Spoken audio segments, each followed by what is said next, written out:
right.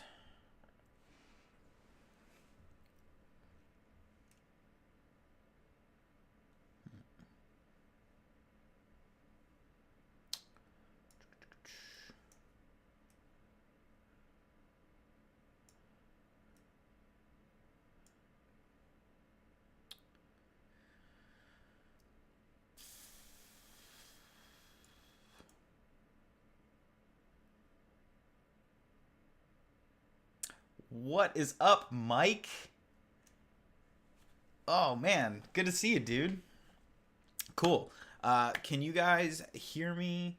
Another Herukas Bloomeris on Knife Raffle LL13. Yeah, I don't want another one, honestly. Um, the LL15 that I won has some problems. I got in touch with Herukas today, and I will be sending that LL15 to him. It's got like stripped pivot screws and dings on the blade and all that noise. What's up, Rebs GTO? I'm stoked. All right, cool, good. I'm glad people are showing up. Let's do some things.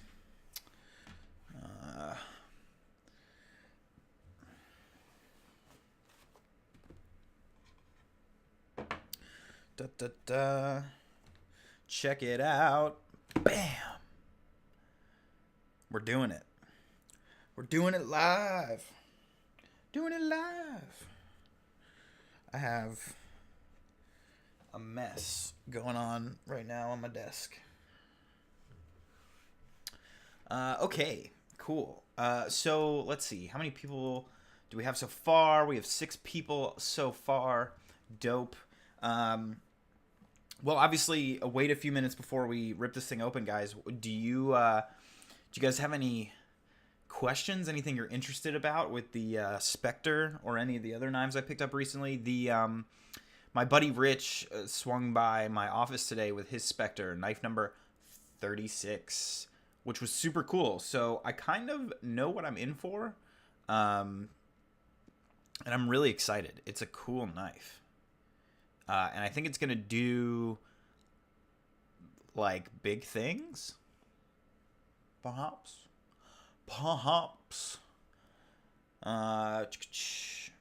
Representing Specter number 31. Vextos is in the house with number 72. That's awesome. Man, I'm so glad that you guys are getting these knives. It's, I've said it before, and I'll say it again, like, the communication that comes out of Holt is fantastic. For those of you who haven't ordered a knife and haven't interacted with them at all, Angie is the wife, and she does an amazing job of sort of running the business, right? Like keeping track of people's orders and making sure that everybody's cool with their colors and being super just awesome in emails and keeping you up to date because, yeah, Mike says it too. Angie's awesome.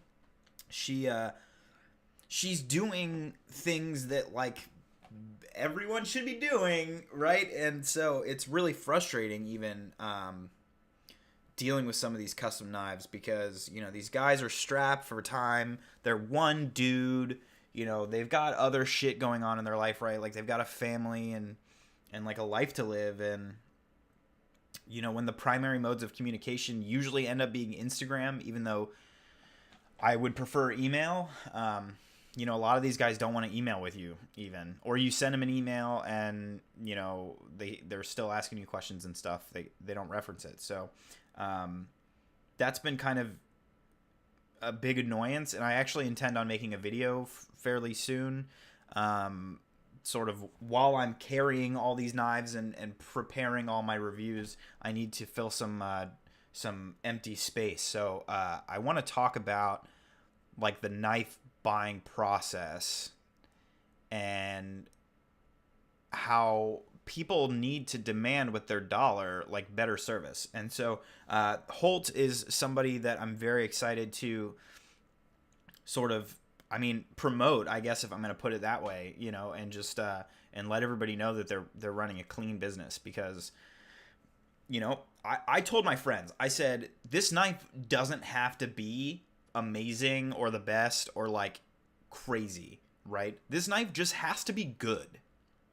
Because if you make a good knife at a reasonable price and then you offer excellent customer service, then you're running a valid business, right? Like that's like a good business to me. I'm happy with that. If you make the coolest product on earth and you sell these custom knives that are fantastic and everybody fawns over them and it's like the only thing that you could possibly want, but they're a douchebag or like they completely abandon communication, cough, Gareth Bull cough, right? Like I don't think I even need to be beating around the bush with that one. And so that like bums me out. Like I don't want your knife. I don't care that it's amazing. It doesn't matter, right? Like it's the customer service aspect of it. And spending 15 years in customer service or customer relations, I guess, in terms of my professional career is definitely a reason for my feelings so strongly on that. So it looks like we're at about 12 people. We're at 8:06. We'll give people a couple more minutes to show up before I rip it open.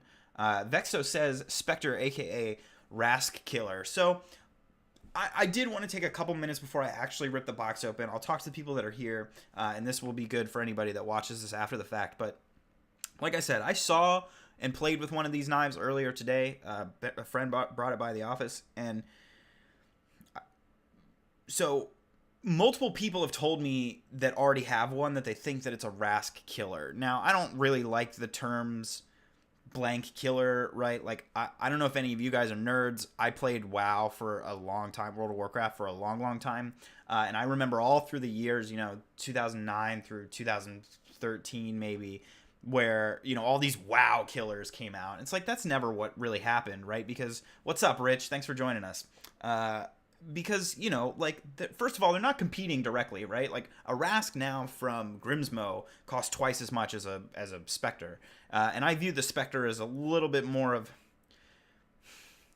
it's a custom knife. It's a custom knife in the sense that they are making everything in house and like they're building the knife to order. Like it's a custom knife in that sense. But I view it kind of as a mid-tech, and a lot of people say like, oh, mid-tech means that something was outsourced. And yeah, like, okay, we all have different definitions, but like this was very much like he machined a ton of parts and then he anodized them whatever color you wanted, and then that was it, right? So I kind of view it as a mid-tech. So I see it as slightly different than Grimsmo. Grimsmo gives you sort of different options in terms of like you can do upgraded materials or you can bug them to do this weird thing or that weird thing.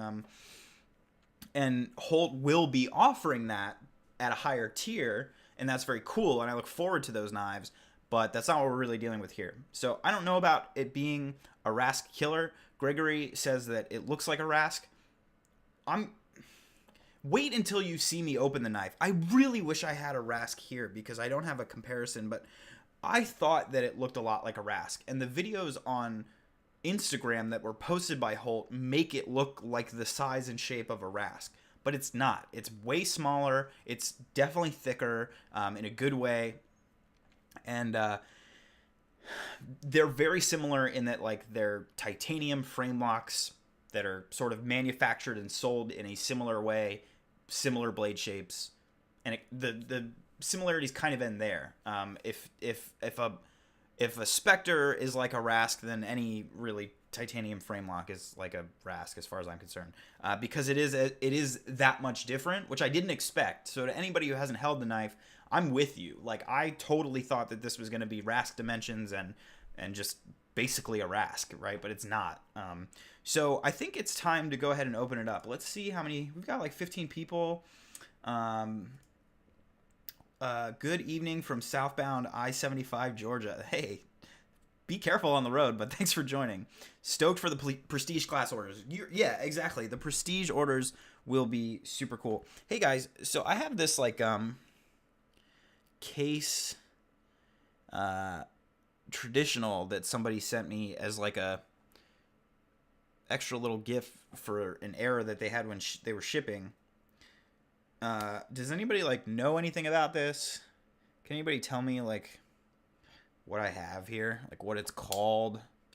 So it's got two blades on one side, and then like one small dude on this side. I got it cleaned out pretty well, so it's not gritty when I open and close it anymore. But does anybody know what this is called? Like the kind of traditional it is. What's up, Steve? Winger in the house. So stoked. All right, cool. I'm glad people are here. We're gonna get this thing open. DeWant is strong for.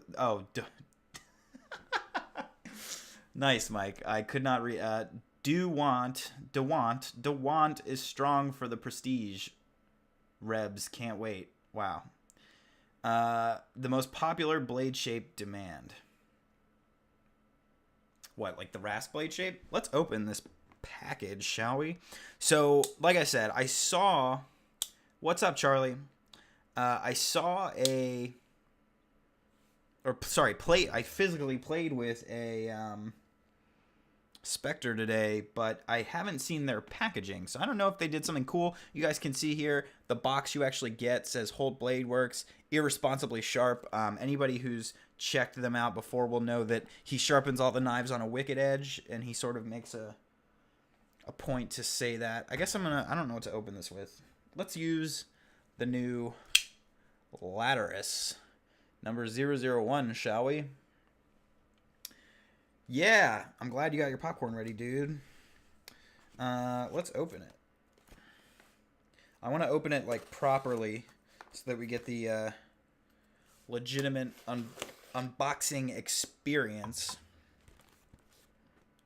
I don't want to fuck it up. I think...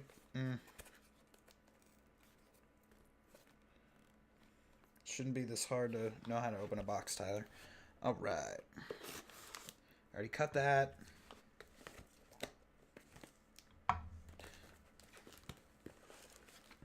Okay, I can't tell where.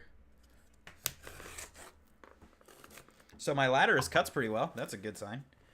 Black box with hard foam. Don't spoil it. Yeah, spoiler alert, a little bit too late there, friendo.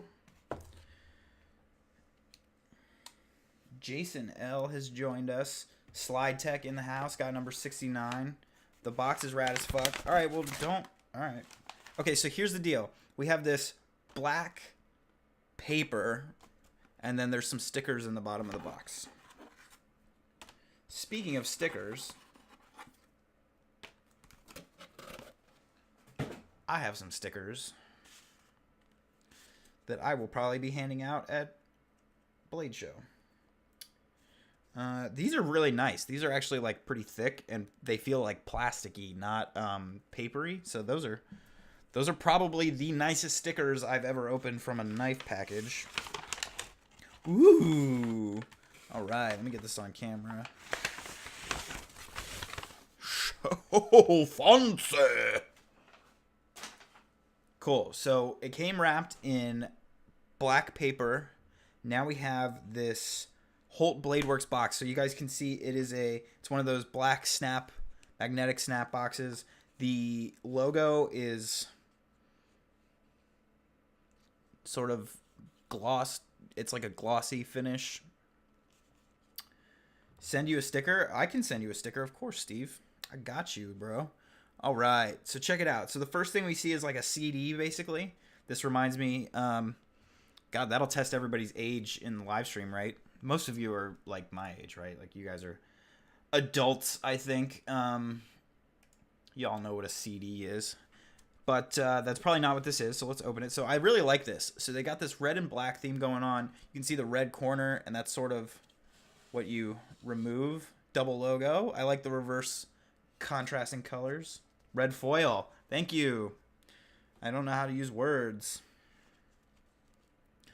All right, so then we open this thing up. Ooh, so fancy. Wow, they really went all out with the fucking packaging. Holy shit. So thank you for purchasing a Specter. You are super dope, and we love you is basically what it says. Specter maintenance. Hey, look at that, guys. All right, cool. So this is actually really important because they, this is a new company. So for anybody who is concerned about like warranty and stuff, it says right away for you to take apart your own knife. very cool that they're supporting that right out of the box. I really like that. If debris accumulates in the pocket bearings, it can sometimes be removed by applying high pressure air blast. So, I mean, they really tell you how to take care of a knife, which is fantastic. Guys, this is probably a bigger deal than the fucking knife, if I'm being honest. I mean, the real reason I made such a stink about doing this live stream was because, feels like a Kanye CD, was because it's a new company, right? It's not just a new knife. It's a new company. So this is really good to see from them. I love how they're sort of embracing the enthusiast. You can see here, this is actually the certificate of authenticity. So I have an M390 blade, near mirror, titanium satin pinstripes in the nude as my handle. Knife number 40. Has a serial number, which is cool. The spacer is titanium satin 74 volt, clip titanium satin 74 volt, and pivot screws 74 volt. Very cool. Made on 118. So this knife is only 6 days old, and it's already in my hands. Pretty cool. All right, you guys want to look at a knife? Hallelujah. All right, cool. So they got this nice foam cover, and the knife is, of course, in its perfectly cut out little slip here. Oh, man. This is sick. So let's go ahead and get the box out of the way. Rastkiller says your buddy. Yeah, I don't know if, Jason, if you were in the chat when I commented about what I feel about somebody calling it a Rastkiller. Anything you can do to reinforce your customers' buying is a huge deal. Right, exactly. Like a Kanye CD without all the disappointment. I love Reg. He's so funny. All right, so I'm going to take off my glasses. Sort of get a close look. I mean, it is my knife, right? So I do want to check it out. So, a couple things that I need to address. One is that this is the first run of this knife. There were, I think, 40, maybe. I think I got the last knife. I think this is knife number 40. It says it inside. I know I was in the last shipment. This might be the last knife of the first run, but it's in the last 5 of the first run. And I got some feedback from certain people where there were issues. Both of those people are in the chat, so I'm not going to blow them up about it. But one of them was an issue that required the knife to be sent back. But of course, as I spoke about earlier, the voltage is 74 volts, Slide Tech. As I spoke about earlier, Angie's incredibly good about communication. And of course, the Holts very much want to stand by their product. So, oh, were there 50 in the first run? Okay, so I got 10 away from the last one. Definitely not 60. There's no way there were 60. Because I know that this was the last shipment, and, well, I guess I technically don't know that, but they announced the second run before I even got this knife. 50 and then 60. So 50 in the first run, 60 in the second run. Got it. Makes sense. So Angie, obviously, they want to stand by their product. They've addressed any issues that a friend of mine had. Another friend said that when he got the knife that like the action felt a little dry, so he took it apart and the oil hadn't like made it onto the bearings. So he oiled his bearings and they were perfect. So again, first run, small little things are to be expected, but the first thing I'm noticing about my knife is that it is perfectly 100% from top to bottom dead center. I just try to hold that as still as I can for you guys.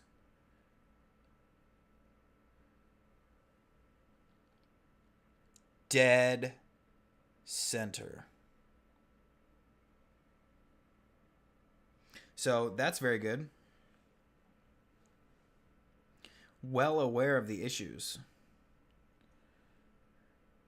Are you? What issues? So you guys can see here, I got the milling on the sides here, but I got the face of the handle satin. Yeah, this is the in the nude pinstripe. So this one has the flat through the center and then pinstripes on the edges versus the full pinstripe, which is what my friend got, Rich.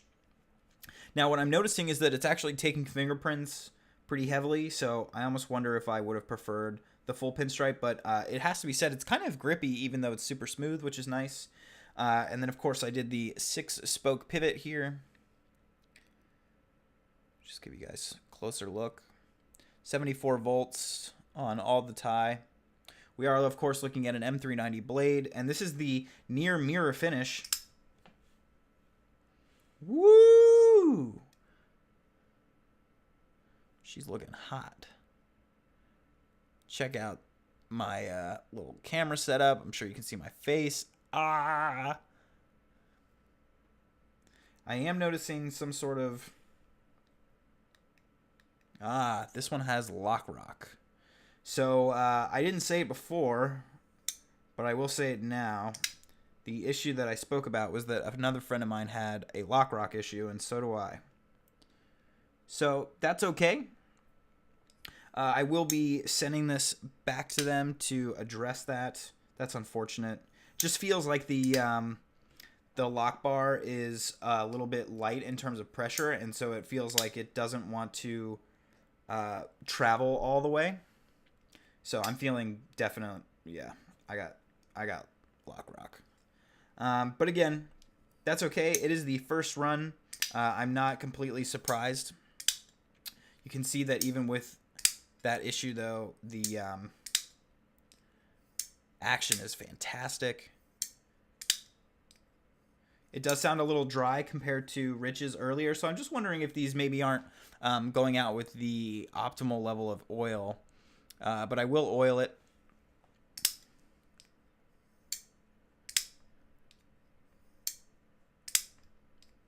I'm starting to see the boos. Yeah, that's okay about the lock rock. I'm really not worried about it. I am bummed, obviously, that that's on the knife. But I really don't have any concerns. Most people are saying that they love theirs. I'd only heard of one other instance of the lock rock. Now, of course, I haven't talked to everybody. You guys said there were 50 in the first run. I've probably only talked to 6 or 7 people that have given me actual feedback. I've talked to about 15 people that bought one, but only about 7 people have given me feedback. And so yeah, that's too bad. You guys can see the lock bar is just totally loose. It's like vibrating. Here, you can hear the vibration.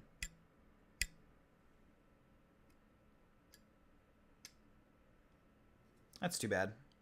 But like I said, Angie, super cool. Yeah, quality control, you know, that's true, but I just feel like it is the first run. And with the CNC machining that's going on, you're talking about like pretty tight tolerances, and they're sort of testing out different tensions, I'm sure. So yes, it's a bummer, but again, I don't really have any concerns about them correcting the issue. It's interesting, the relief for the lock bar is completely internal. So as you guys can see here, there is no lock bar relief that you can see, which is quite fascinating. But if you do look inside, if you do look inside, you can see that the relief is there. It's cut very deep into the frame. So that's pretty interesting. So let me go ahead and answer some of the questions regarding the knife now that I've taken a look at it.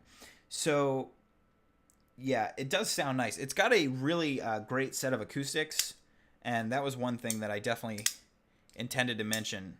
It sounds almost like, it's very mechanical. It sounds like almost the sounds that you'd hear on a firearm, which I like a lot. Let's see. What is lock engagement?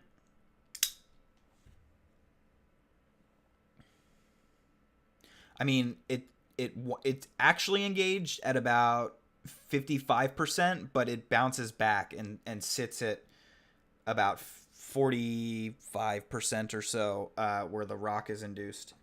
That should be caught easy before shipping.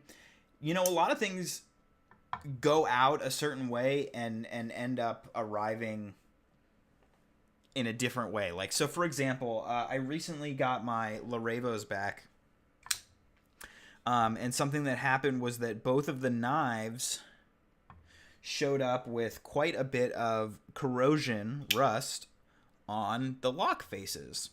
And I reached out to Jason and I was like, hey man, these just came with, I mean, they were orange in the lock face. And he took a look at it. He's like, wow, we've had crazy humidity down here. I drenched the blades in oil before shipping. But obviously I didn't drench the lock face because that's the,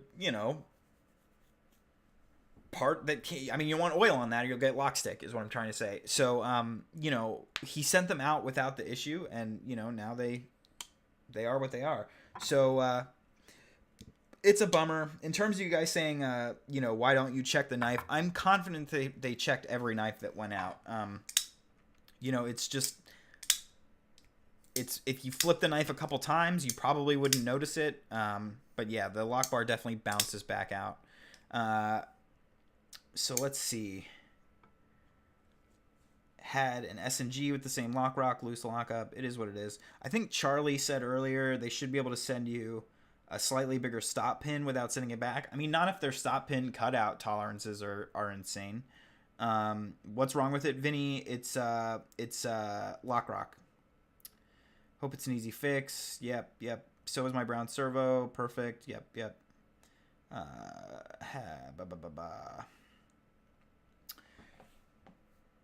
Better than Microtech wanting $30 for a broken clip. Yeah, no kidding. I ordered one and a servo. Yeah, so Vinny, you said it sounds like a Mini Typhoon. It sounds like a Sharp by Design detent. You, sir, know your detents because that's exactly what it is. So somebody did say take it apart. I guess I could go ahead and rip it apart if you guys really want me to do that. Let's see. So there you go. That's what the detent looks like. They have a picture of it on their website. You can just go to Google Holt BladeWorks and they'll tell you all about the engineering. Test the edge. Okay.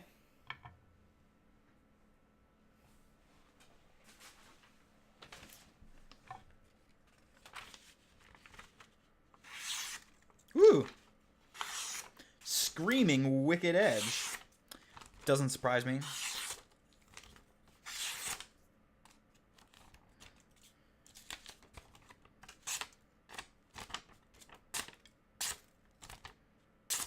Woo! That is really sharp, actually.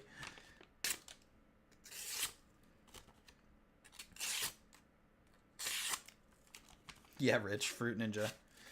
That was a really fun video to make. If you guys haven't seen my Grimsmo Norseman video, that was a blast.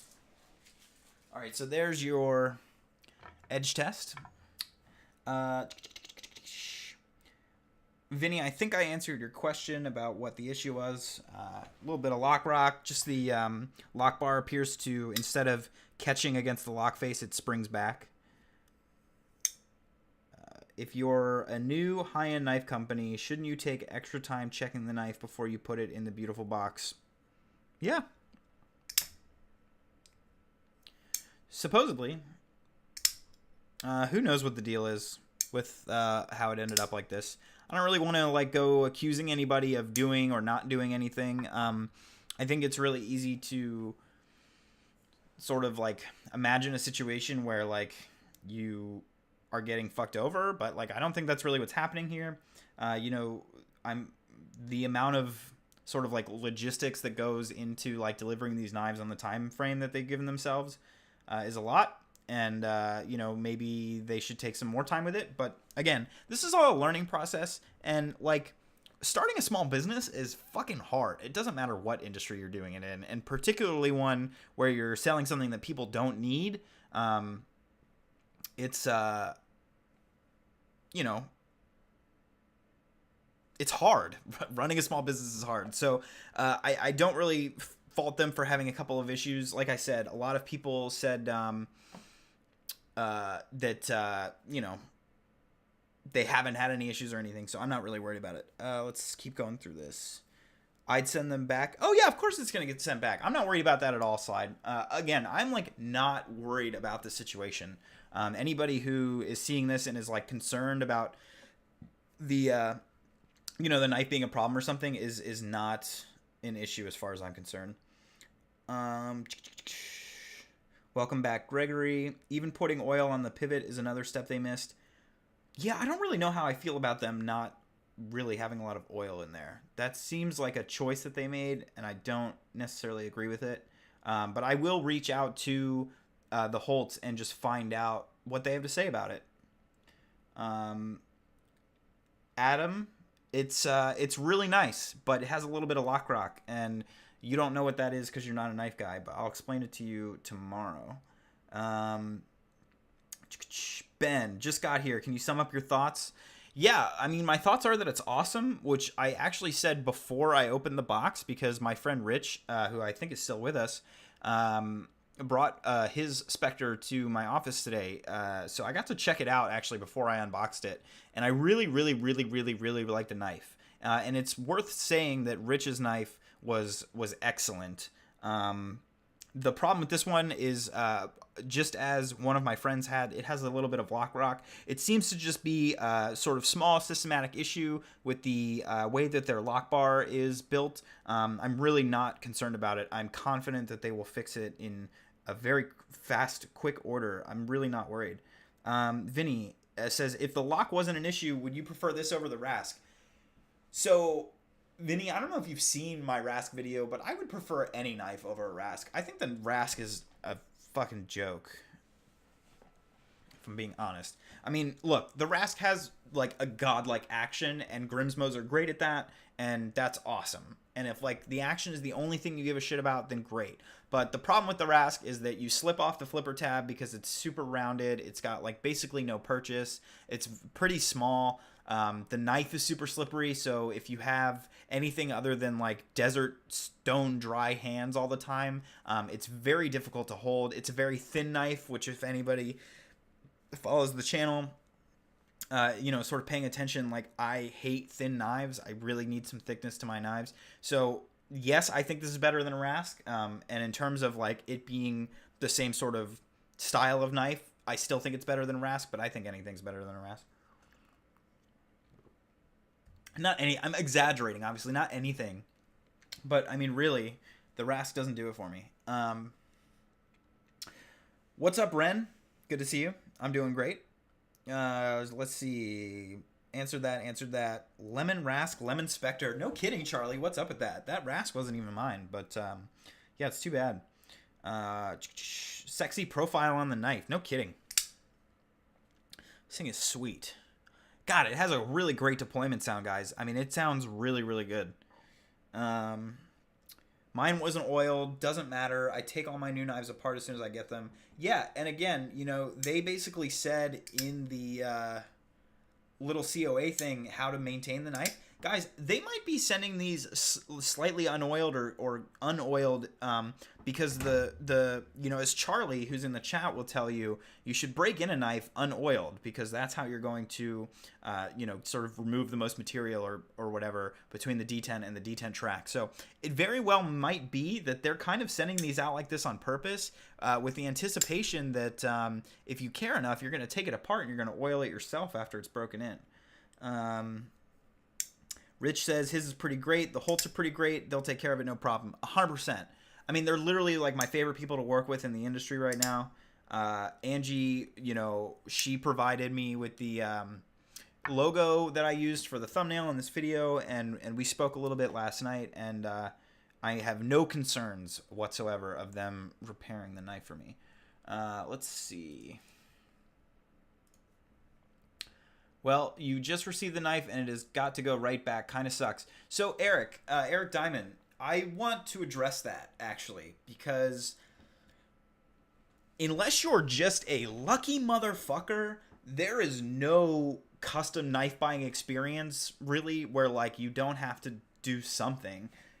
This knife is going back because I didn't like the colors that I chose and because I think something might be up with the D10 track. This knife is going back right after I got it from the spa because the pivot is the wrong color. This knife, I had to take the clip off and immediately send it to a friend because the clip was the wrong color. I don't have any other knives. Any good examples?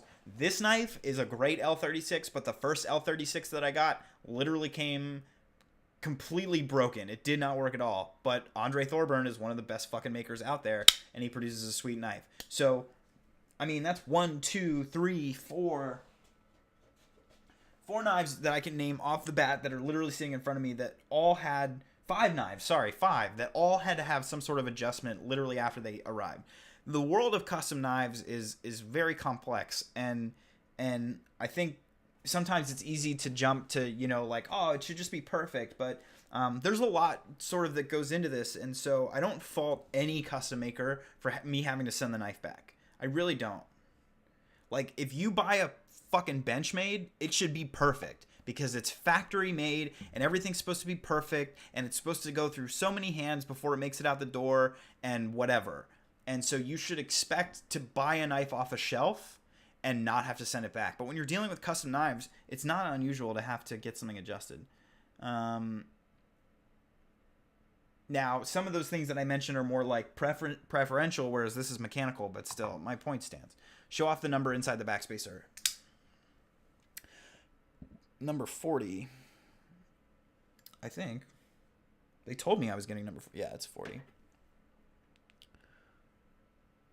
Oh, the serial number's in there too. That's pretty cool. So you guys can see the serial numbers right there. And then the number 40 is right on the edge here. Try not to blow it out. There you go. Yep. I ordered one of these. Mine will be the second run. I'm about to ask them to check the lock because that'll piss me off. Can you show me the lock rock, please? I can't really show it on video. Like, maybe you can hear it more than see it. Is that coming through on the microphone at all? I mean, it's so tiny, you can't see it. You can sort of see, like, the lock bar move. See that? So, like, it's not engaged right now. Like, there it is. You see that? You could just barely see it. So, it's there. Screw Shiros. Wow, Slide, that's quite the statement. I don't think screw Shiros. How's the action? Ben, the action's fantastic. I gotta say, acoustics on point. Smoothness on point. They killed it. Literally the only thing keeping this from being an absolutely flawless, perfect knife is the lock bar.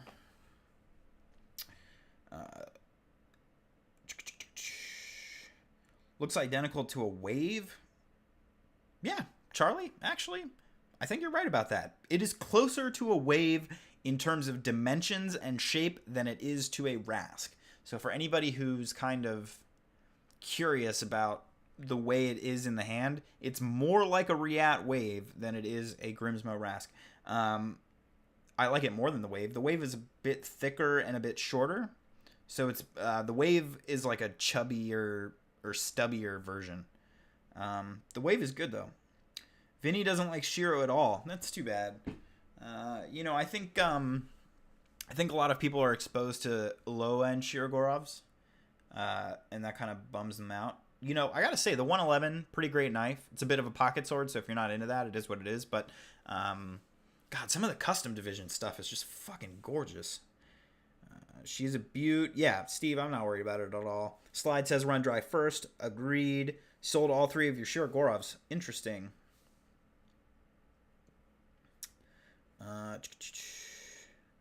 I'd be more pissed with a production Reat or Wii. Right, yeah. It all boils down to the product that you're buying. Eric says I'm funny and it's become his new favorite channel. Dude, thank you. Thanks for stopping by. Oh, Adam left a little bit ago. Bye, Adam. Oh my god, you guys are saying a lot. Alright, I'm trying to keep up. I'd be more pissed. Right, I already read that. If you want a car with no problems, get a Toyota Camry. Boom! You're on point. It's not normal, though, for the money you put into it. Yeah, I don't think this is that bad of an issue. Again, it's first run with a new company. It's, like, so new, guys. I mean, when like Tesla releases cars, right? Like they're brand new and so they're full of problems. When a new video game comes out, it's full of bugs. Like this is so normal. I'm really not worried about it.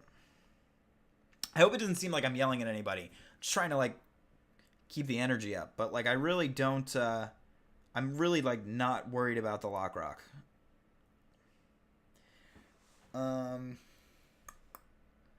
Don't get me started on why Shirogorov sucks. I mean, fine. I mean, I'll tell you what I don't like about Shiro. Like, I don't like low-end Shiros. I think the regular F3 sucks. I think the Neon is not a good knife. I mean, I think it's a good knife, like, objectively, but, like, I would never want to own one. I think the design is too flawed. And then, I don't know. I really liked my 95. And I particularly like fuck, what is it? What have I... The R's, right? Like the Haiti R is a fantastic knife. Wave is kind of ugly. Milling makes me sad. The milling is definitely love it or hate it. Vinny, I'm interested in the Shiro. Go ahead. I'm looking at the Neon. Yeah, hash it out for sure. These get me more excited than Shiro. Shiro's like paying for an Apple. There's a premium you're paying with diminishing returns. That I'll agree. Shirogorov, you're definitely buying a logo. You would try pushing the lock bar over yourself. Yeah, Francisco, that's great, but I mean, yeah, it'll lock up. Like now it's locked up, cool. But like, did you see it just pop out? Here, I'll try that again. So here's pushed over, lock up. It's locked up, great. But then like the lock bar bounces back out. Like it's not good. I wouldn't want 70% lockup either. And like, I don't know, pushing the lock bar over is not a solution. What's the overall length? Oh, I actually got out my ruler earlier in preparation for that. Should have done that from the get-go. It's a smaller knife. So it's like 8.25 inches. 8.25 inches. Which, I don't know, some people might not think that's small. I think that's pretty small. It's like the size of a Neon. It's like longer than a Neon. But, no, it's bigger than a Neon. Take it apart and push it over? No, I'm not going to start fucking with it. Again, this is not the only one that had the lock rock issue. They're gonna fix it for me. I'm not gonna fuck with it because then I don't feel like comfortable sending it to them because then I've made a modification and like they can't really be liable for that. The fact that all of this is on video is actually working to my advantage. Not that I think that they would try to do anything, but like, I think you get what I'm saying. So Bill Koenig is amazing. He really cares about every knife he puts out, but there's a lot of makers who go the extra mile. Ferrum Forge, not so much. Yeah, I don't really like Ferrum Forge. Koenig is cool. The radial pattern's nice. A little bit of a rant, but okay. First, Shirogorov. Yeah. Shirogorov's definitely overpriced in the U.S. You are correct. It sounds like Vinny doesn't like Shiro for their business practices, which I can definitely agree with. Yes, yeah. He means lock bar offset. Yeah, I'm not gonna do that. I've seen some really pretty Shiros that have had handles swapped with bronze, marble, carbon. Interesting. Also, the fact that they have the lip on the lock bar that only yeah, but okay. Why the Ferrum Forge hate? Steve, I know that question was directed at Slide Tech, but like I'm not a big fan of Ferrum Forge either. I'm particularly disturbed by their recent pre-order that they initiated for a new knife with a it's a $1,500 knife that I'm given to understand nobody's seen, and they want a $500 non-refundable deposit. Suck my dick. Non-refundable. Anybody here have a Churikov? Pressure, it'll travel to over 100%. Oh, he's talking about the lock bar, my bad. Speaking of which, getting my Hattie on back because of Lock Rock, 4 months and $105 excluding shipping. I've had worse. Yeah, Charlie, you have definitely had to deal with your fair share of international hiccups.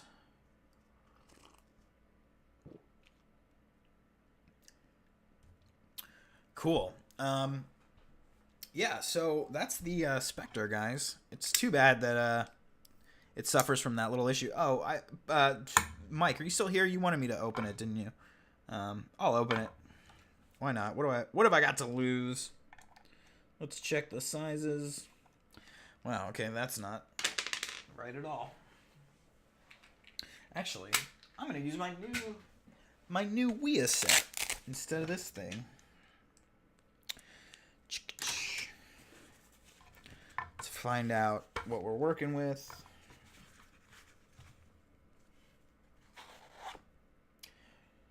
Alright, this is a T10. It can't be bigger than a T10, right? Shit, do I have a T15? That might be a T15 pivot.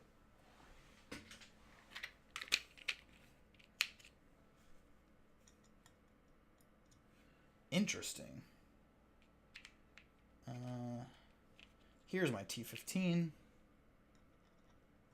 No kidding. That's a T15 pivot, guys. Wow. All right. I guess I do need to use this.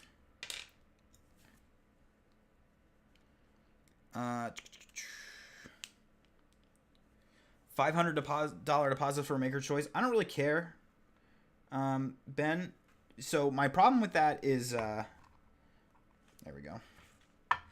My problem with the deposit is not, I mean, I understand maker's choice and whatever, but like, I don't give a shit, right? Like,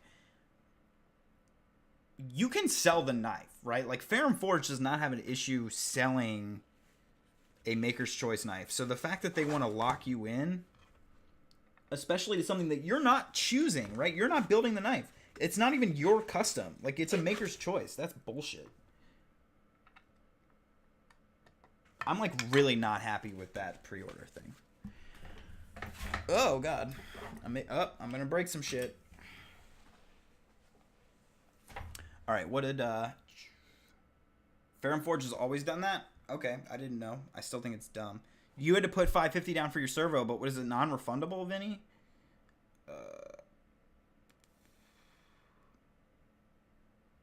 Bad tie for all the spinners. Interesting. What's happening with the spinners? Charlie, in terms of the detent strength, well, it's like, it's not overly strong. Charlie, you've handled Nadeau's work, right? It's like that. It's unfair to simply call it strong or weak because it's not a ball. It has a completely different sort of feeling to it, right? Like the way it breaks cannot be described as strong or weak in the traditional sense. I don't feel as much as is there like a reverse screw in here or some shit? As much as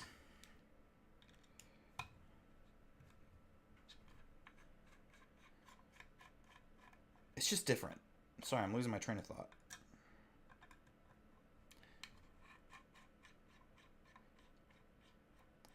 I'm trying to keep up with the chat while I work on this without scratching the knife.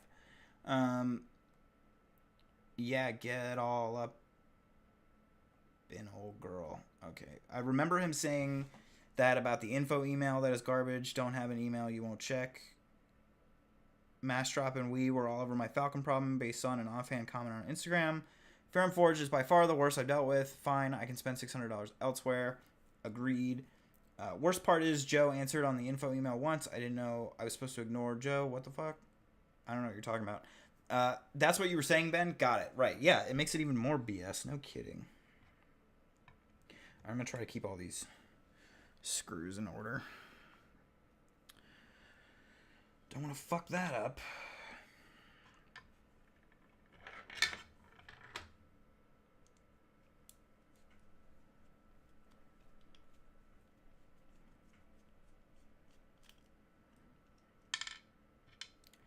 Le pivot. Probably should have opened up the knife first. Whoops. Come on, sucker. Get off of there. There we go. All right. There you go, guys. Boom. The inside. So you can see we do have the steel washers for the bearings to ride on. And then just as the Grimsmos and others do, they've done some detail work to their interior milling. Just a nice fine sort of pinstripe. Very clean, simple. I like it. Similar thing going on over here.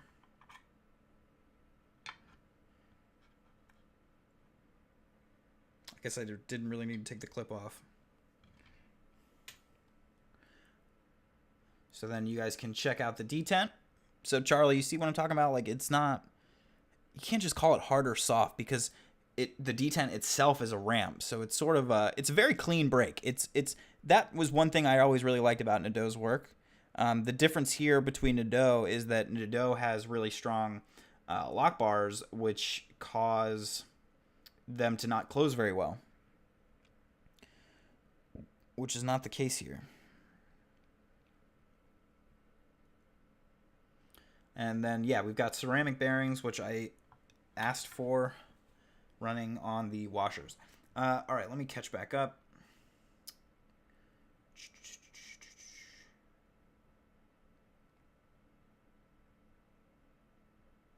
The only person that's talked to me about Ferrum Forge doesn't even work there. Mike Gavik tried to do what he could, and he didn't even build it. I got told to take a hike the first time. Interesting. Slide, you'll have to tell me about that. Email me, tavarishworks@gmail.com. I'd love to hear about that. Think Ferrum Forge bullshit. Yeah. Texturing on the milling looks neat. Rogers looks like that. Yeah, they did a good job. They kept it simple. They could have done one more pocket here, which I think would have sort of tied the whole interior together. Instead, they've opted for the Holt BladeWorks logo. Honestly, they might have been trying to keep some weight on the knife, if I'm being honest. How strong is the lock bar strength, springiness? It's pretty light, man. I'm going to go ahead and call it light. Yeah. It's very easy to move. The over travel stop is built into the detent insert. So, is there a double detent on this thing? What the fuck is going on? No, I'm just, what am I, tripping? There's some sort of, it appears like they're doing some sort of magic with like this. Do you see this heel? Look at that. It's like a dual detent. So it appears that both sections go into the hole there. Quite interesting. What other makers use this lock bar type? I think by lock bar you mean detent, the not a ball. Brian Nadeau, I think, is most well known for it. He fashions these detents are CNC'd by Holt, whereas Nadeau fashions his by hand. And I don't know the details. I've simply read this, so bear with me. But I'm given to understand he exercises some sort of gunsmithing technique to fashion the detents on his knife. They're very similar shape, but they're like a teardrop shape. Excuse me, and they're hand fashioned. He hand matches every detent to every detent relief.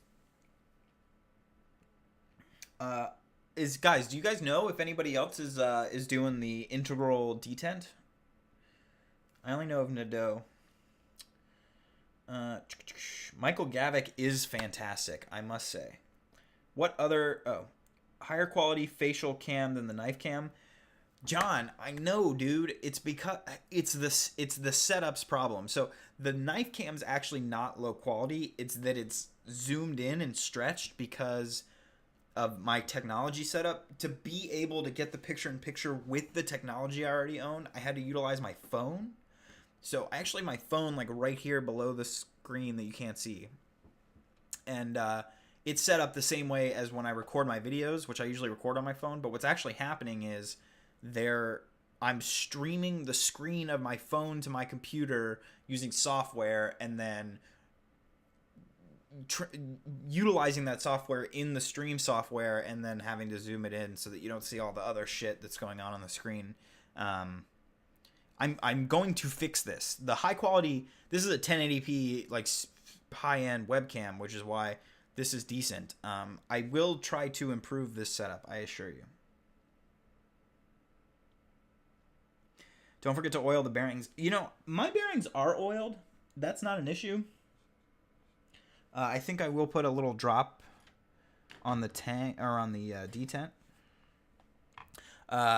Per my friend Charlie, who's in the chat, I now use 85 weight nano oil for detents and 10 weight nano oil for bearings. That was per his advisement, and it has worked quite well for me since I adopted that method.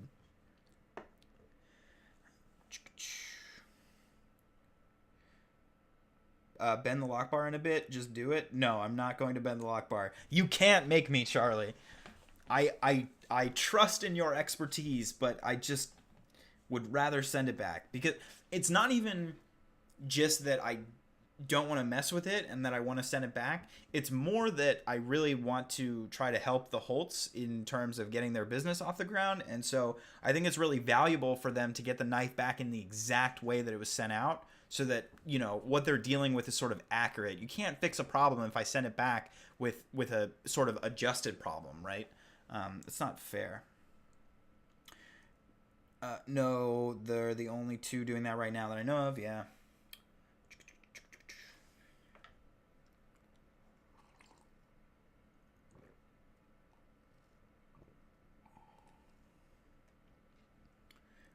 Francisco, you guys are bad influences, man.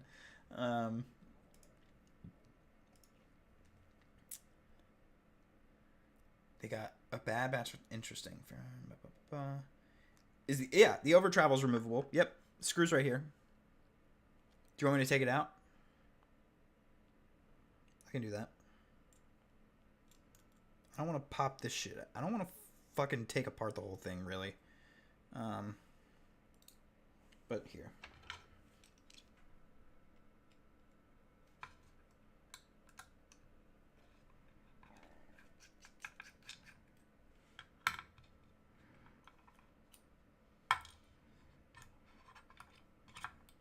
Chaos. Here you go.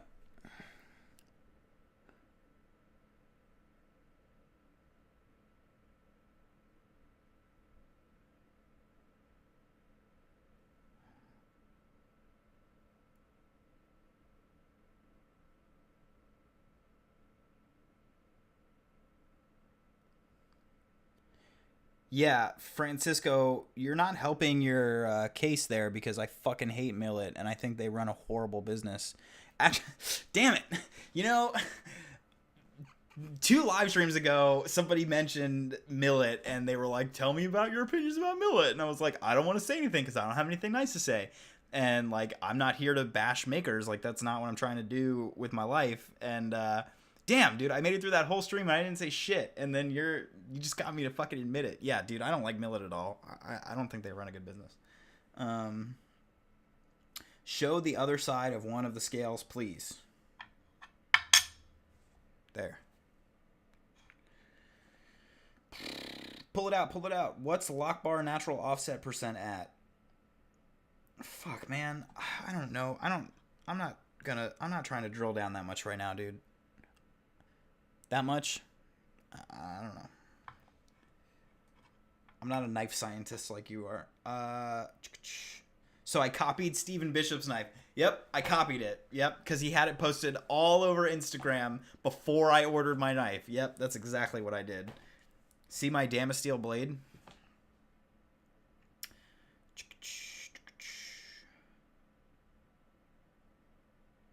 Okay, I'm going to start putting this thing back together so that I don't forget how. I really just don't want these tubes to start falling out because they are pretty... I don't know what I'm trying to say. Put this in here. How much did this cost all said and done? There's only one price for these right now. $495. Why isn't this working? Uh-oh. There we go.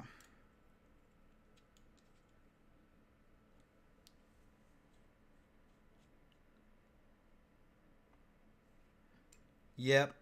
I slipped on Millet, Steve. I think Bill Koenig had a bad experience with Millet. They left him in the lurch. He's much better off now. Yeah, dude. Millet, not cool. How much did... Right. Yeah, these are all $4.95, Vinny.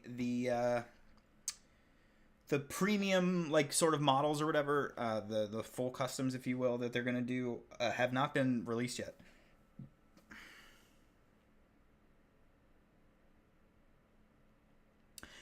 Yeah, slide. No kidding, right? Like the bearings and stuff. Yeah, it could get very confusing sometimes. I'm going to go ahead and lay this thing back together. Like I said, the bearings are, they're oiled. I'll put a little drop on the detent, but I honestly am going to mail this out tomorrow, so I'm not going to overdo it or anything. Just enough to see if some of that noise goes away. Which, again, I did play with Rich's earlier today, and I can assure you that the knife sounds great and is great at all the things. There we go. There we go. Is the washer still in there? It sure is. So the nice thing about this knife is that it's going back together very well. Although this tube... Oh, I guess it is supposed to be like that. Interesting.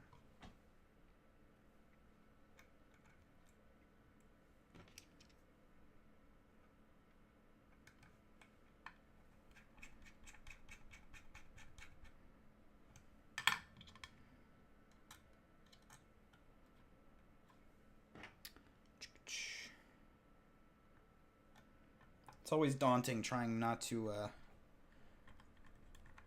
scratch your pivot at all. What are people saying? Steve says, fuck Millet. Yeah. Sorry to hear that. Mine will be a Gen 2. He's starting to build it after SHOT Show. Never bought anything with Millet yet. Yep, I recommend you do not. Do it on the track, bruh. It's fine, man. I usually do it on the track. I found that when I do it on the track, I never know, like, sometimes I'll do like 2 dots, you know, like one sort of towards the one end of the track and one sort of towards the other end of the track. I find that when I put it on the detent itself, that it tends to get spread out pretty well. Usually I have the knife back together more quickly than I have right now, and so I'm able to... you know, sort of like do this real fast, sort of open and close it.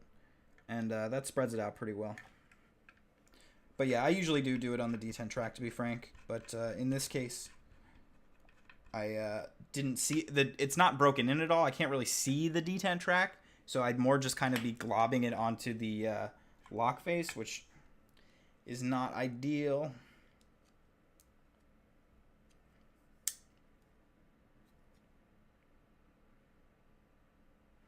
All right, centered and all that.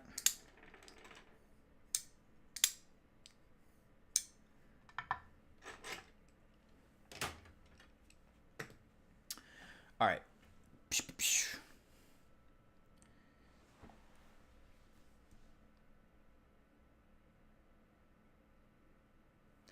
Instant spray wax.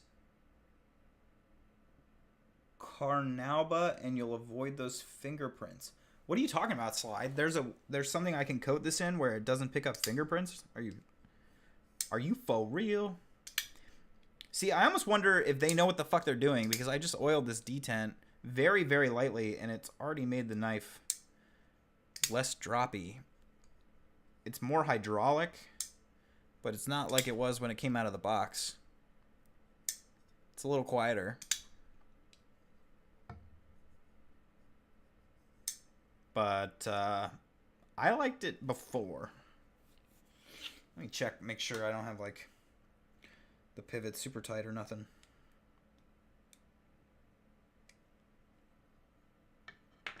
Oh, I think there is. Did I leave a screw loose or something?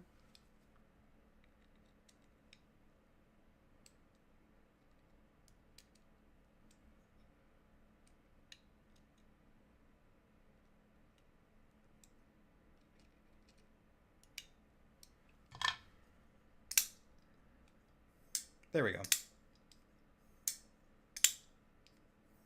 Aha! It was me, not the knife.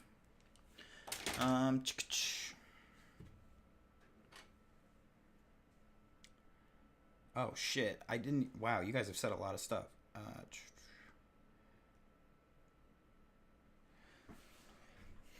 So Slide, you got in on that Shamwari drop. I gotta tell you, man, I'll never buy anything from Gareth Bull. That guy is a scumbag. I will, however, buy one of his knives on the secondary market because they're amazing.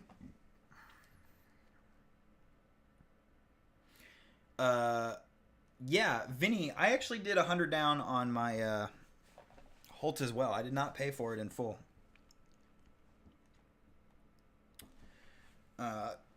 Rebs got in on Prestige. That's pretty cool, man. Ooh. Ben, the order number is not the same as the knife. No. So what happened was, the ordering process launched. My friend Charlie told me about it. I started paying attention Charlie, what was that? Day 1 of them being live basically on Instagram? Day 2 maybe? First week? I don't know. Very early in the process. And I held off for a little bit. And a bunch of friends jumped on the train. And I said, well, can't miss this train now, can I? So I ordered sort of at the last minute, the day before they closed. I ordered like the night before. And then the next like sort of afternoon, they closed the orders. So I got in right at the end.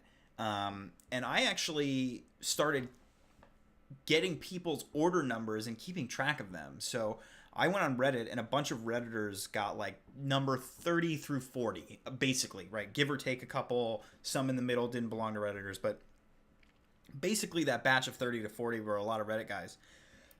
And, so I started looking at the order numbers and I started just saying people got knife number X.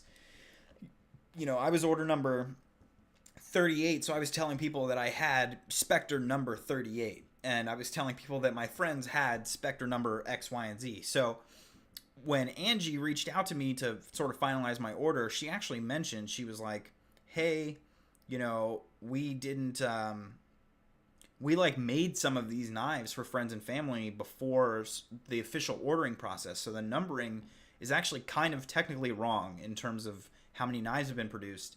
And so they were like, you know, we shuffled some stuff around. You have knife number 40, even though your order number 38. I know a bunch of people were like 2 off. So I don't know what they sort of did with the numbering system to make it work the way they did. But I think that I may have had something to do with them realizing that that's like what people thought it was. And so that they needed to address that people cared about what number it was. I don't think that they really had that in mind. Maybe they did. I don't want to speak for them, but it felt like they didn't really have that in mind. So I'm glad that process sort of came to fruition. But no, I had order number 38 and knife number 40. A bunch of enablers gathered to watch an enabler. That's what we're doing here, man. That's what we're doing. Yeah, your order was 29, you got 31. So I think everybody's number was their order number plus 2, but I could be wrong. Feel free to correct me. Yes, Vinny, Gareth Bull is a trash bucket of a human being. Francisco, I'm glad you've had good interactions with him, man. Talk to 5 of my other friends who have fucking thousands of dollars sitting in his PayPal account, and he literally is doing drops and mailing knives without responding to these people. It's fucking ridiculous. There was one guy who said that he's had his knife for repair since 2015, and I was like, that's not real. That guy's a fucking liar. And then Gareth Bull himself came out and was like, yes, this is true. Like, responded to the post, yes, this is true. Like, I have no excuse. Well, then what? He's a fucking scumbag. I'm sure he's great if he's actually like focusing his attention on you. I don't think he's a scumbag as in, like, if you went and had dinner with him, like, you'd have a shitty time. I don't think he's, like, got an evil personality. But, like, again, I think I've hammered it home multiple times throughout the stream. Like, customer service fucking matters to me. And if you're going to be a shitbag and somebody's going to win an auction knife from you and send you $2,600 for a knife, and you're just going to ghost for months while you sell other knives, that's fucked up. Yeah, thanks for emailing me, Slide. I'm not going to read that whole comment right now. What did Gareth do to fuck me over so bad? He's never fucked me over. He's fucked over all my friends. I don't give business to shitty people. Like, I reiterate that my personal life and my career has influenced me to be very considerate and sort of concerned with customer service, customer interaction. I think it really matters, and so I have a lot of value placed on that, and therefore stories which revolve around somebody like Gareth Bull 100% will keep me avoiding them at all costs.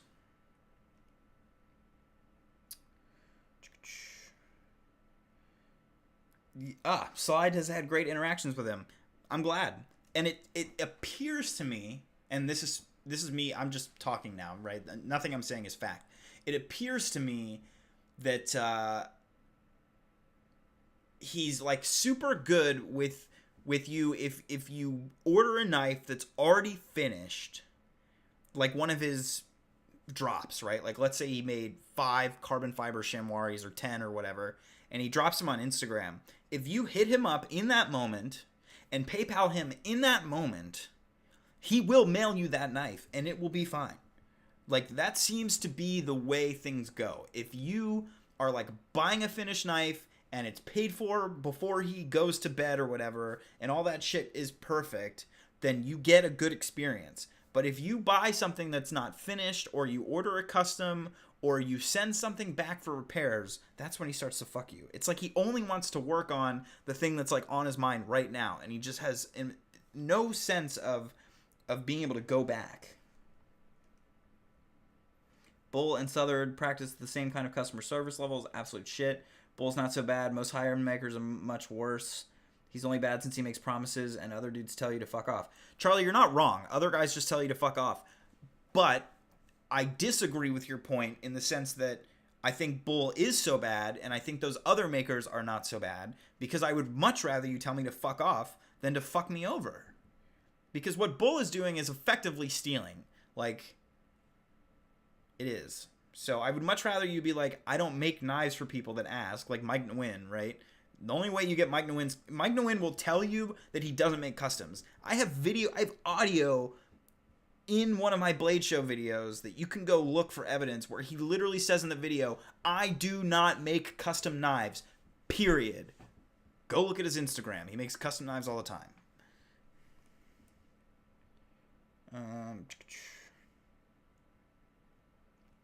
I think he takes everything really personal. The dude will give me a heads up before he drops. That's very cool that you get DMs. Yes, he does take things personally, I think. He's also trying to straighten his shit out. I would love to see that. I'm always down to give somebody a second chance. I'm with you on that slide. I was a big proponent of Will Moon. So a lot of you guys, I'm sure, recognize all the old Blade Forums nonsense around Will Moon and all the things that he did with saturation and whatnot. You know, he tried to very much make a sort of plea for like being able to rebuild himself and rebuild his name. And I was very supportive of that. You just have to do it the right way. You can't half-ass it. You can't half-ass it.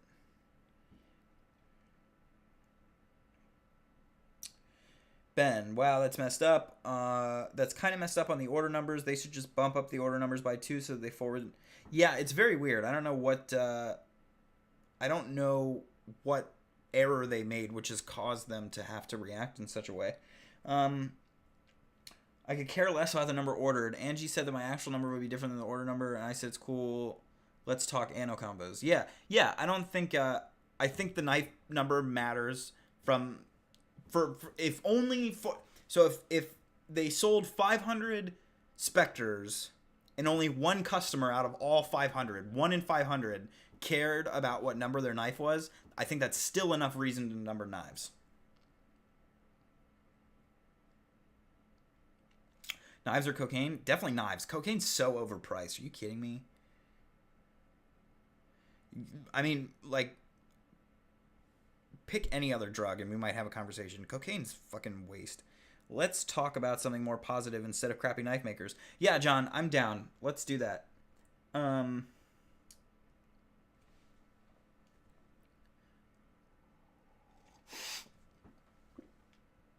Vinny, I was just spit water all over my table with the more positive than knives and cocaine.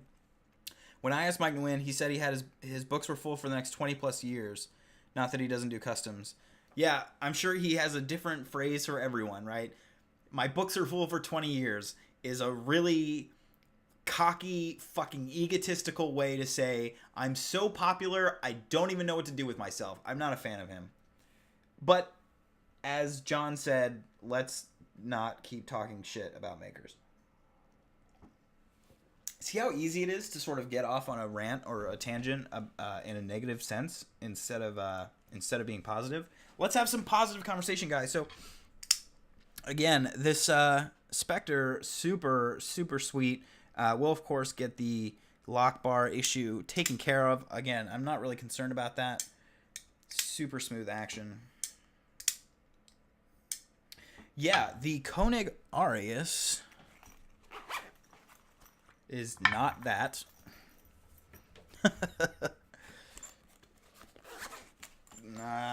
There it is. Is Josh in the stream? He might be. What time is it? It's 6:15 in California where he's at.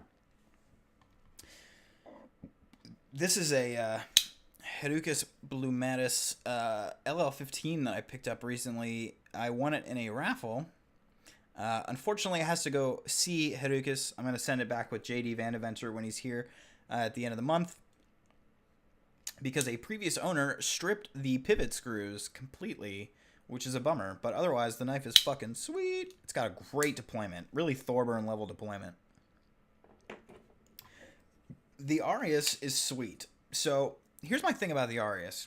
I think I talked about this a little bit maybe a couple streams ago. I like it. I would like it to be smaller. It's too big for me. And not that I don't like big knives. Like, it's not too big overall. Like, I like a bodega. Bodegas are ginormous. I like Shirogorov 111s. They are ginormous. My problem with the Koenig size is that it just feels big. It's like really, it's like, first of all, the handle doesn't feel like it should go with this blade. Like, I feel like I have too much blade and I don't know what to do with it. I know that I'm being sort of very abstract right now and very like sort of personal opinion-y, but that's sort of like how I feel about it. So if he made a mini Arius, I'd be all over that fucking knife. The deployment and the action, the deployment and the closing on this are very similar to a Shirogorov, if not maybe even slightly. No. I'm gonna say it's literally identical to a Shirogorov. The detent strength and the lock bar tension are equal to a Shirogorov 95 or F95R. The sound that it makes, it's got a little bit different of a deployment sound, like a lockup sound. But in terms of the sound that it makes while it's moving, like the sound of the detent ringing against the blade is very Shiro, and it's just sort of a Shiro-sized frame lock. The clip is terrible, but we spoke with Bill Koenig, myself, and sorry, that's not true. I didn't speak with him at all. But in a conversation with Frank of Dr. Frunky, if you guys are familiar, he communicated to Bill vicariously for me, and the clip will be fixed. I do like the marble carbon fiber, by the way. My friend Rich said that he didn't like it, but I'm a fan. I like it. And I gotta say, the flipper tab is terrible, but I'm given to understand he's already fixed that. It's just very, very sharp. I don't know why makers design flipper tabs like that. It doesn't make any sense. Does any maker only make one combo of materials? As in Tove, you have one Specter in your configuration. If others try to order that same combo, you couldn't get it. So you essentially mean, does any maker never ever repeat a knife? The answer would be Michael Gavick. in terms of his customs, obviously he's made mid-techs. Those don't really count because they're always through other businesses. Custom Knife Factory, Ferrum Forge, Nick Chuprin. But Michael Gavik's customs are always, they've never been repeated. And then, hey, Mike, see you, man. Thank you for joining. Who else? So it's funny because Olamic always likes to say never the same. But that's not true. We all know that they're basically a fucking production knife company now. Honestly, I think Michael Gavik is the only custom knife maker I know that simply refuses to make the same thing twice. Because a lot of makers will have like a configuration that's very rare and hard to get. But like if you push hard enough and you know the right people, you can get a second one made. So yeah, I would say Michael Gavik's the only guy that I know that like you can buy a knife with confidence that you'll never see the same knife show up again. Some Holt size comparisons. I can do that for you, Charlie.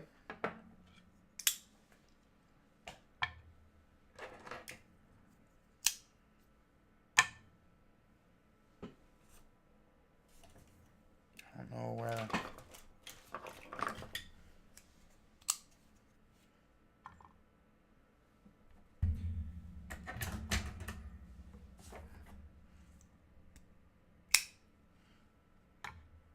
That's a Rat 2. God, is this thing really as long as a paramilitary 2? You know, I said earlier that it was like a small knife. I guess it's really not. I mean, 8.25 inches. It's a little bit shorter than a PM2.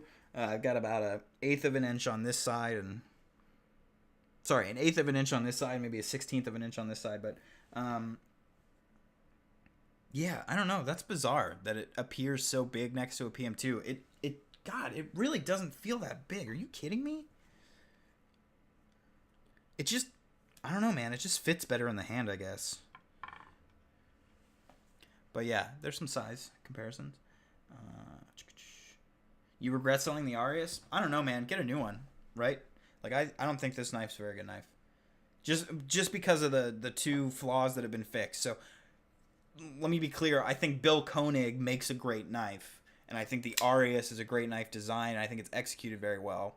But it has two huge flaws, which are the sharpness of the flipper tab and the complete ineffectualness of the clip. So buy a new one, dude, because those problems are fixed, and then it'd be like the perfect knife.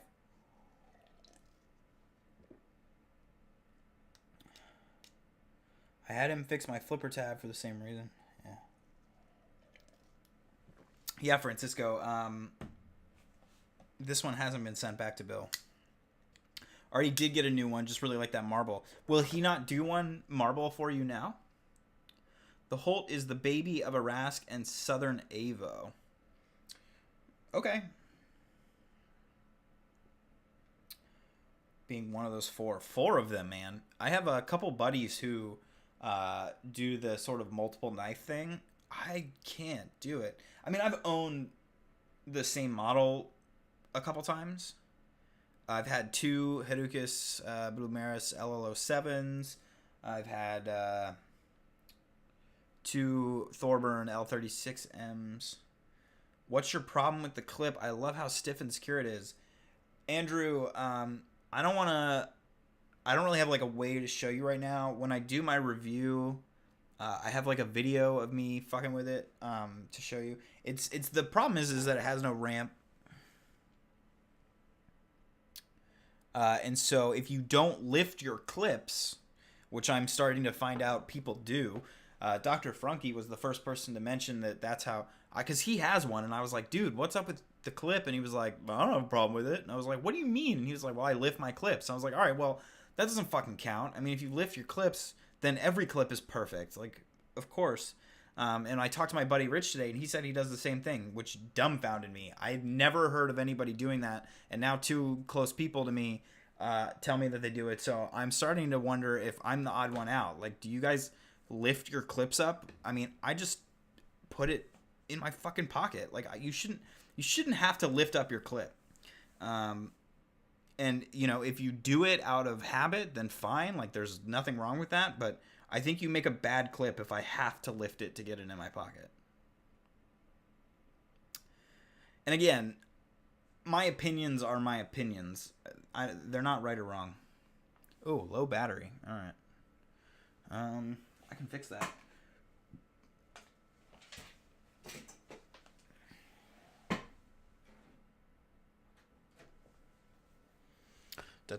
Oh, maybe I can't. This cord's not long enough. Uh-oh. All right, well. We're just gonna maybe not keep doing this for too long. Let's see. The clip on the Arius doesn't bother me a bit, but one of the most divisive things on his knives is the freaking clip. Yeah, again, I don't know. If you lift your clip, it's not a problem. And I really like the clip design. I love the cutout, the hole, and everything. It's just I don't lift my clips. Like, I think a clip should have a ramp so that when I hold my pocket, you know, I can put it in and the clip jumps over the seam and fucking works. I mean, that's why I like these ceramic ball clips so much. They're perfect. You only need one hand. You don't even have to hold your pants against to put reverse pressure. You can just stick it in there with one hand. I don't want to have to use two hands to put a knife in my pocket. I just don't. I don't know. Maybe you guys lift your clip with like your finger, and so you just kind of do it like this, and then you only use one hand. I don't know. I'm not that proficient. But see, I just slide them into my slacks or jeans, so no, I don't lift. And you've never had an issue with the Arius. So what? Like, you must just have a thinner seam on your pants then, because I mean, I don't even need to, like, prove it with words. Like, I have video of me fucking trying to mount this onto my pocket like a million times, and I can't do it. I wear, like, chinos, which are thicker, so I might just have, like, a really thick seam.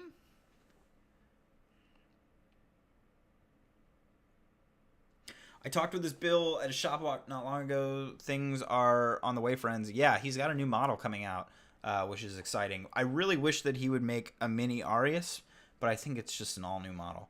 Yeah, you're dead right, but I'm in the woods a lot and would rather have a very secure clip than lose the knife to brambles. I lift my clip. Yep. So that's the difference. You lift and I don't, and I imagine it's perfectly functional. I know people want really strong clips. That's great. Cool. People have different needs, and that's okay. That's one of the really cool things that I like about the custom knife world is I think a lot of people like to say a knife is good or bad based on their personal measurements and then sort of like state it as fact. Like, I do that, but I like to think I'm pretty fucking clear that I'm, you know, it's my opinions and I judge things on the way that they fit into my lifestyle. But hey, Gregory, thanks for stopping by. Take care. But yeah, you know, the reason that one of the cool things about there being so many knives out in the world to choose from is that you can pick the ones that fit you the best.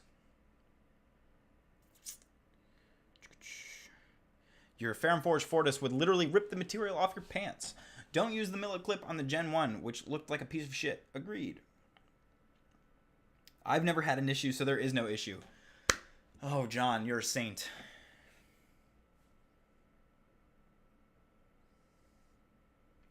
Nope, I just slide it in my pocket. I've got a list of the ones that suck. Interesting. Lucky Brand jeans. If they're doubled over, it could be I wear slacks or jeans.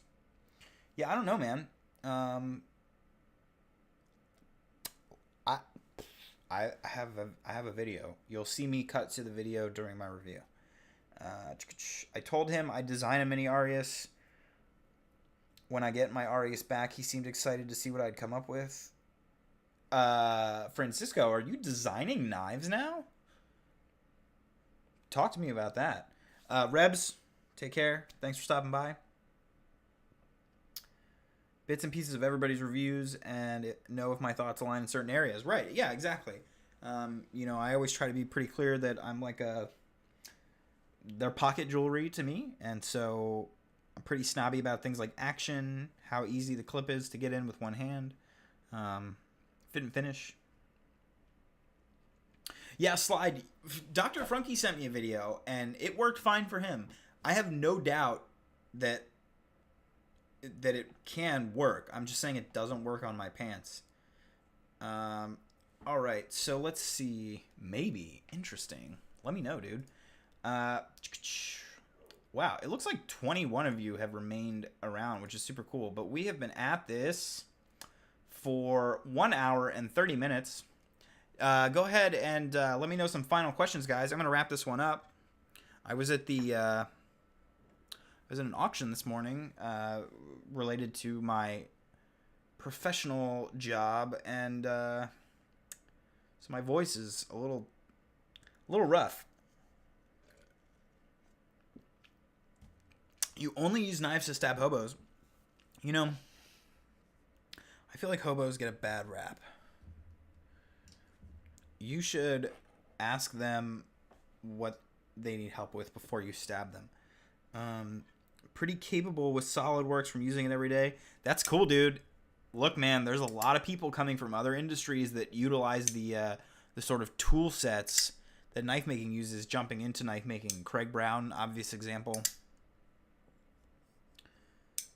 Definitely consider lending your skills to the industry, man. That would be dope. I would love to say that I know a knife designer.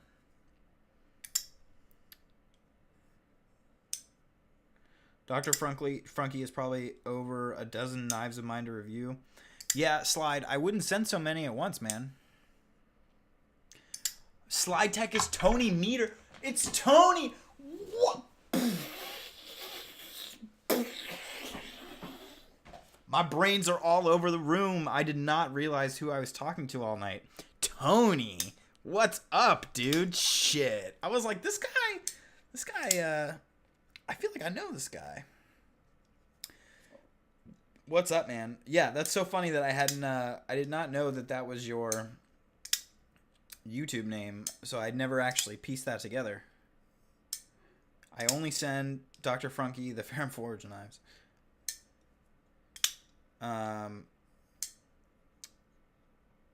Blade Show is it June or July? It's June, right? End of June. June 27th? June 17th? June. I think it's June. We've got what? There's the some knife show just happened. Well, SHOT Show is going on like right now, right? Dude, I didn't know. It's so hard to keep track of who's who between all the different accounts. A lot of people I communicate with them. I mean, there are some people that I communicate with in 5 different places with 5 different titles, right? Because there's email, your actual name that's in my phone if I'm texting you, your Instagram, your YouTube, and your Reddit account. I have many friends that have all 5 with differences. So it's tough. Excuse me, June 1st through 3rd. John saved me on the dates.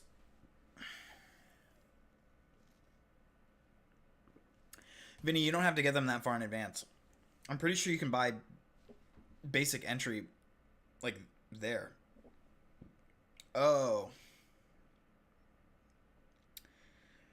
Saying you're a dick. Got it. Oh, man. Oh, I have the hiccups. All right, that's going to be it.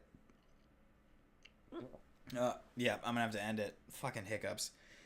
But yeah, you can purchase Blade Show same day.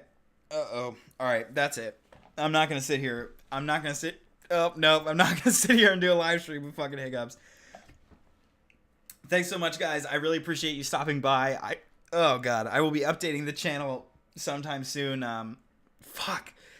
With a message about how you guys can get your hands on the knife-related merch.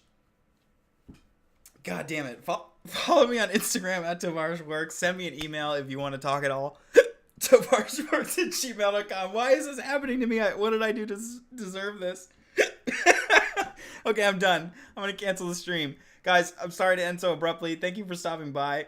I hope you enjoyed the knife. I'll let you know what happens in terms of sending it back to get the lock bar repaired. I'm going to go now. Bye.